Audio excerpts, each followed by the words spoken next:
Welcome to a new week. I'm Tom Carnell. This is Carnell Knowledge, and you have caught me just after lunch here on a very cloudy and cold day here in Bellingham, Washington.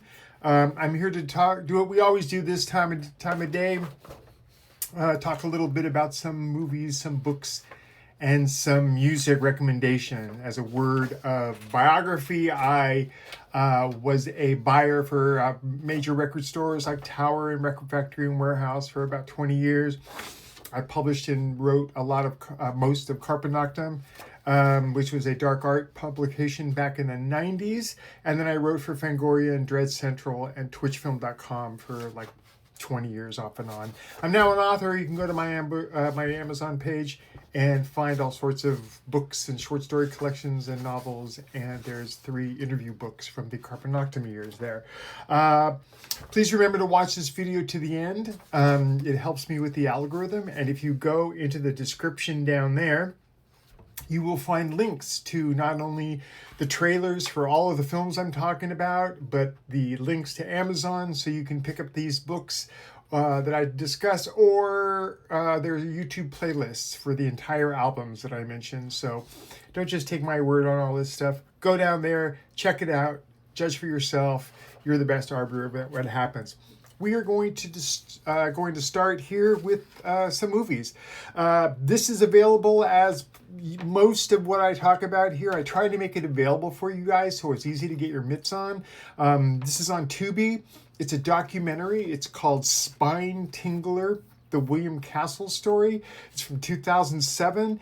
It's directed by Jeffrey Schultz, who did I Am Divine and also Tab Hunter Confidential. It stars William Castle and Terry Castle, his daughter, and a host of talking heads. It's about the life and work of the great William Castle, who is a producer and director and filmmaker back in the day, who was known as a master of ballyhoo and the king of gimmicks. Full disclosure on this, around the time my first novel came out, Terry Castle was very, very instrumental in helping me get the word out on that. Put it in front of a lot of people I never would have got it in front of otherwise, and I love her dearly. So shout out to Terry Castle. Again, this is a really well-made documentary about the man and about his work and about the things he did in order, things like back in the day, they would, for the Tingler, he wired seats with low doses of electricity. They had Percepto, which had skeletons coming out and flying around the place. Just anything. Mr. Sardonicus, which we talked about on this show, they took out life insurance. There was a punishment pole for that. Anyway, the thing that people don't remember about William Castle, yes, he was the king of ballyhoo. Yes, he was the master of gimmicks. But his filmography is deep, and it's got some great stuff. Remember, he produced Rosemary's Baby. And something I learned in my research is that he produced The Lady from Shanghai, which blew my mind. John Goodman's character from Matinee was based on William Castle. Castle worked with Orson Welles back in the radio days. Just a great man, a great filmmaker, and just fantastic. This documentary really gives you a sense of who the man was and the breadth and width of his work. So again, it's on Tubi. It's called Spine Tingler. Check it out. You're going to really love it. After that, I should say, also on Tubi, 1981, Joseph Zito, who directed things like Missing in Action and Invasion USA, directed a film called The Prowler. Stars Vicki Dawson, Lawrence Tierney, and Farley Granger. This, the synopsis is as follows. An unknown killer clad in World War II U.S. Army fatigue stalks a small California town, bent on reliving a 35-year-old double murder by focusing on a group of college kids holding an annual graduation dance. All you need to know about this film is that the effects were done by Tom Savini, and Savini himself considers this some of his best work. And boy, is it. It is jaw-dropping, some of the effects that they pull out. This is the reason that Zito was given the gig later to direct Friday the 13th, the final chapter. At one point, it was released as Rosemary's Killer. It's basically your masked. It's like a slasher film, and right around the time that was all sort of coming together, around the time of Halloween and all that other stuff. I've tracked the American slasher film on this show before, but basically it harkens back to film noir in the 40s and 50s, into the German krimi film in the 60s, to the Italian giallo in the late 60s, early 70s, to the Spanish giallo in the mid 70s, leading into the late 70s, and then finally to American shores as the American slasher in the 80s. It's a fun film. It's it's hard when you see something that is first in its genre, especially later on, because you go, oh, it's ripping off all these other things, and what you have is the reverse of that. This is the OG, and it's sort of the echoes of this film and films like it are what you see in later years and up until the modern killer movies that you see. It's a fun film. There's an effect at the end that will just blow you away. Good stuff, fun, along the lines of things like Happy Birthday to Me and all that kind of stuff. Let's see. After that, 1970, also on Tubi, directed by Enzo Barboni. This is a kind of a Western comedy called They Call Me Trinity. Stars Terrence Hill and Bud Spencer. Synopsis is a lazy, unorthodox gunfighter and his portly, horse-thieving brother defend a Mormon settlement from a land-grabbing major, a Mexican bandit, and their henchmen. This was a breakthrough role for Terrence Hill and Bud Spencer, who ended up making 18 films together. It's played for laughs. It's a spaghetti western in many ways. It's the chemistry between the two actors are great. They went on to make so many films, and in fact became sort of an archetype for other duos in later years. There was a few Trinity movies, but like I say, they made 18 together, the Hill and Spencer, and just hilarious, fun stuff. As I recall, it's safe for kids, but yeah, They Call Me Trinity. It's the original, and you should check that out. Up next, also on Tubi, it's called El BUQUE Maldito, aka the Ghost Galleon. What am I going to tell you? It's the third Blind Dead film. I had talked about Horrors of the Blind Dead on here before. This is again directed by Armando Dasario. This stars Jack Taylor, who was a great character actor. He was in things like Conan the Barbarian, Pieces, The Vengeance of Dr. Mabuse. It also has Maria Pesci in it. It's about some models that are, as a publicity stunt, they're put on a boat in the middle, and they're going to be like, oh, we're lost, and generate all this press for this project that they've got going. And in the midst of everything, a fog rolls in, and this galleon, ghost galleon, kind of comes in. They climb aboard. They don't find anyone. They stumble around a little bit because, remember, the Blind Dead, they're blind, so they operate off sound, and they don't move particularly fast. But of course, it's an Armando Dasario Blind Dead film, so there's a lot of the victims standing still and making a lot of noise by whimpering and crying and that kind of thing. The setup is straightforward. The execution is great. If you like the Blind Dead films, you're going to love this.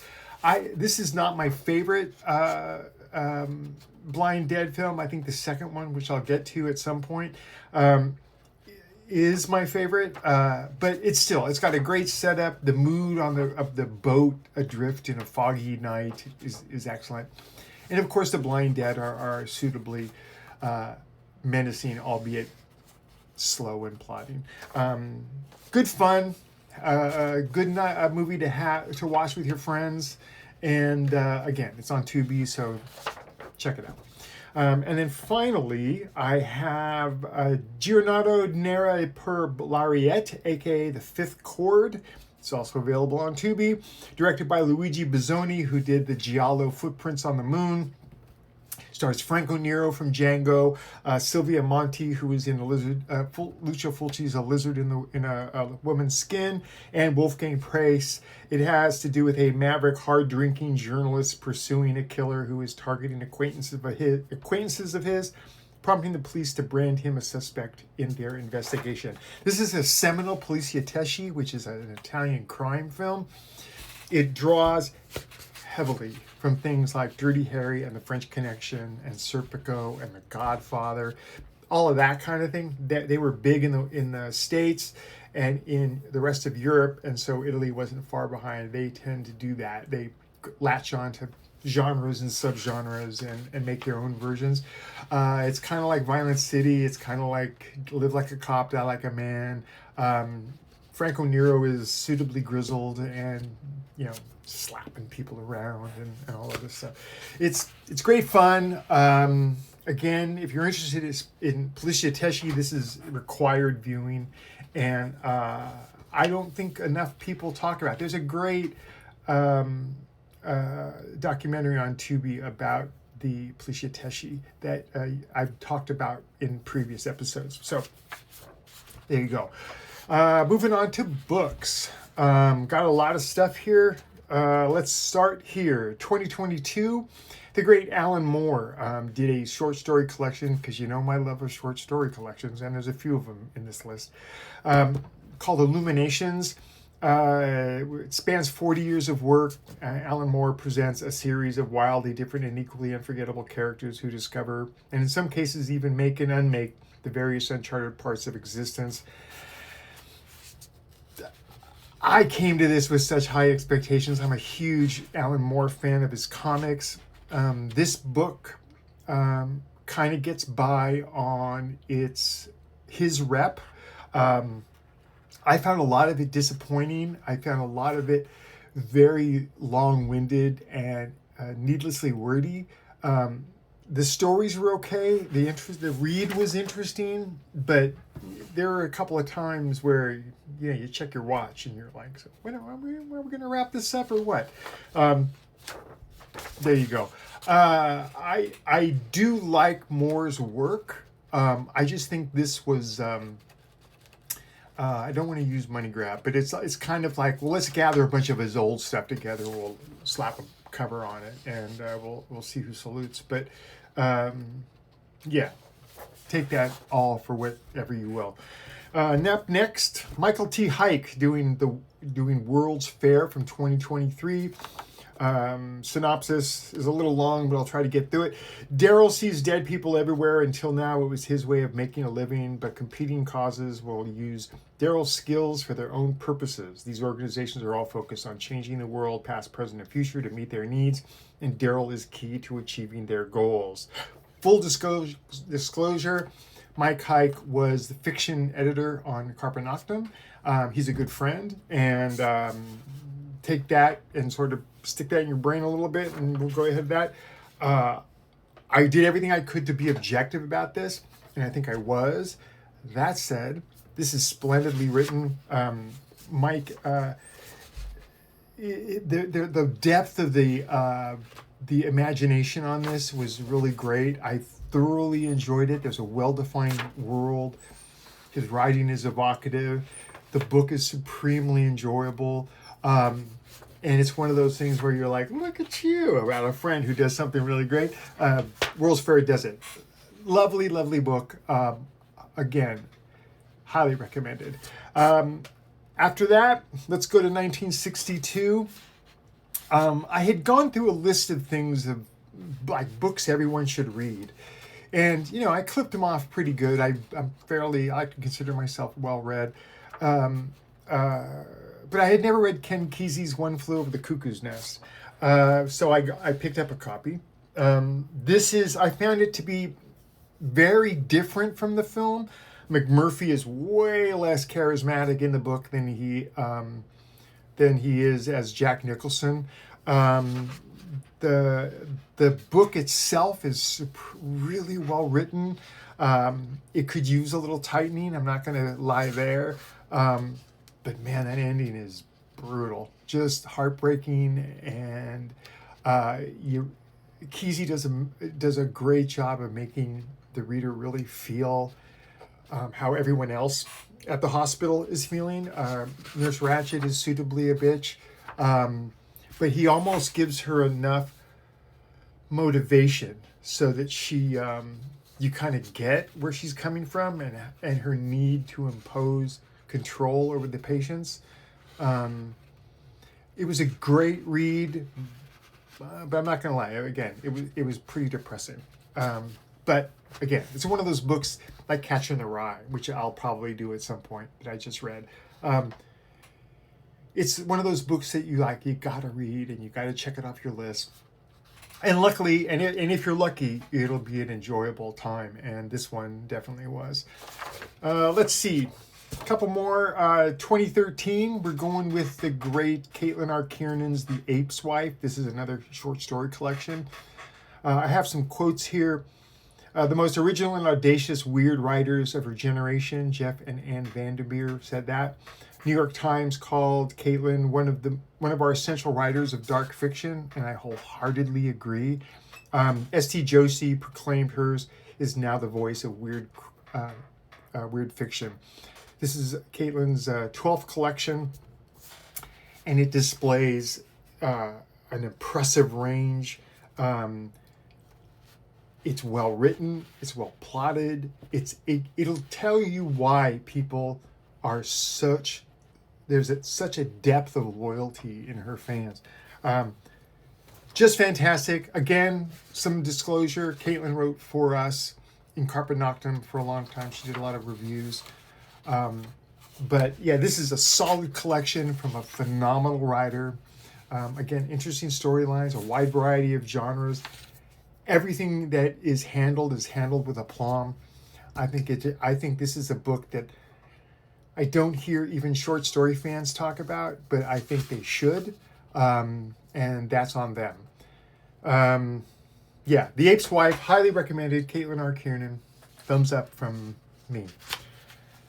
And then finally, I started to read another short story collection, In a Lonely Place, from the great Karl Edward Wagner. He is a guy who I had first come to from his work. He had done a bunch of Conan stuff, and I'm a big Conan fan.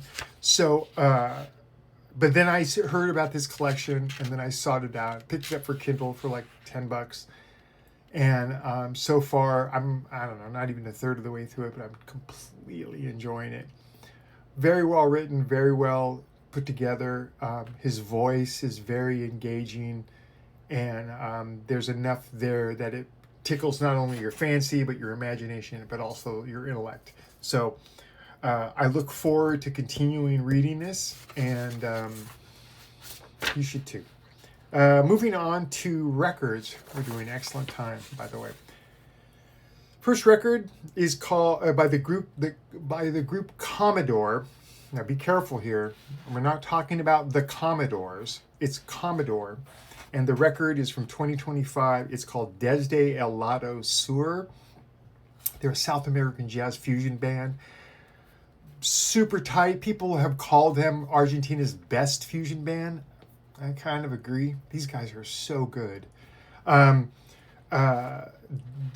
music is tight, but it's cool. There's fluid lines. Everyone is a consummate master at their instrument, and it's rich and melodic. Excellent songcraft. It's one of those things that you'll just put on and you won't even think about it. It's just wonderful and engaging and just fantastic. Reminded me of things like Jean-Luc Ponty, the South American band Azimuth, and of course Gato Barbieri. Great stuff. You can find it on all of these. You can find on Spotify, by the way. And again, if you go to the description, you can find a YouTube playlist to the entire record. So check it out. Commodore, Desde El Lado Sur. Up next, Soft Ffog is the band. Now remember, the band is, Ffog is spelled F-F-O-G. This album is called Focus. It's from 2025. This is a Norwegian four-piece. It's made up of members of Crocofont, Grand Central, and Wizard. This is some prog rock. It's intricate and innovative. It combines jazz, improv, and rock elements. It's a dynamic and engaging listening experience. This is one of my notes I wrote down. Reminded me of things like King Crimson, Terj Reipdahl, Pat Metheny, and Kansas at their more proggier moments. This isn't like Dust in the Wind and Carry On Wayward Son. This is more like Journey from Airborne and stuff from the first album and Song from America. I really loved this album. It's got great artwork. It's got, right from the get-go, like first track, you're locked in and you're happy that you took the voyage. Good stuff. Excuse me. Up next, 2025, the band is called Demo Rumudo. The record is called Second Nature. It's a 5-song EP. They're from Spain. They're a quintet. It's prog with jazz overtones and a fascinating record. They draw inspiration from things like Tigran Hamasyan and Chick Corea. It's ambitious in its scope and super confident in its execution. Reminded me of things like Chick Corea, of course, Wayne Shorter, and even some Yes thrown in there. Just great stuff. I found it as a result of the new to you kind of thing on Spotify, and took a chance on it, and boy, was I glad I did. Just a great record. And speaking of great records, 2026, this just came out. It's called Evolution. The band is called Django Festival Allstars. This is Gypsy Swing, aka Synthie Jazz, aka Jazz Manouche. Back in the day, they used to call it hot jazz. Think Astor Piazzolla, Django Reinhardt, of course, because of the Django Festival, and Stefan Grappelli. There's no drums on it because the playing is percussive enough. It's got guitars and a violin and an accordion, and reminded me of things like Narco Tango Gotan Project, Baja Fondo, and Borelli guitarist Borelli Lagrien. What can I say? It's not Gypsy Kings. It's more continental than that, for want of a better word. Just a fantastic record. They do a great job. They keep the solos short, but man, just talk about number of notes packed in a measure. It's just phenomenal. And they're real quick to go, like say what they have to say, and then hand it off to the next person who does the exact same thing. So the music is always kind of jumping around.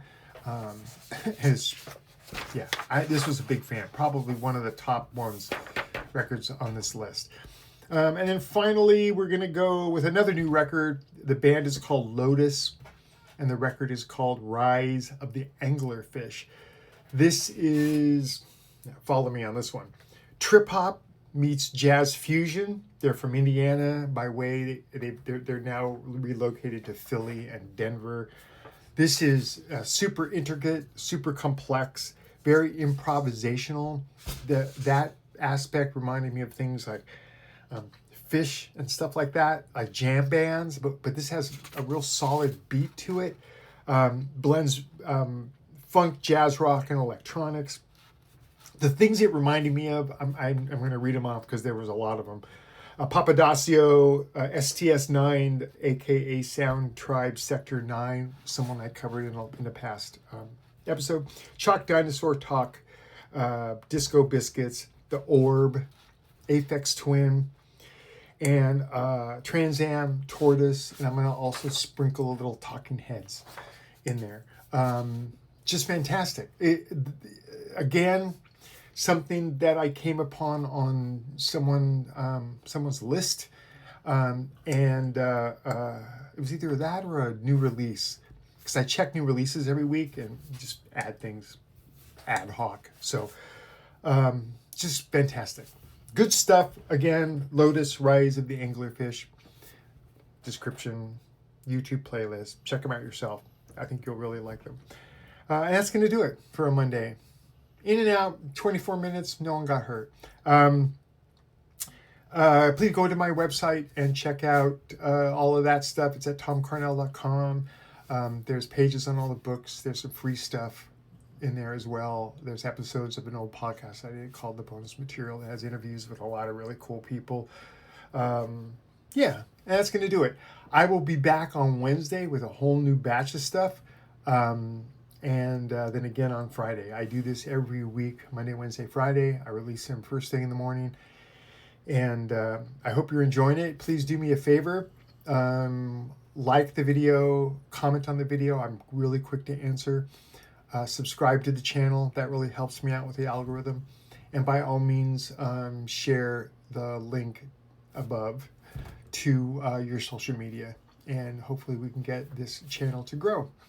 Other than that, I hope the first part of your week is cool. And we will see you on Wednesday.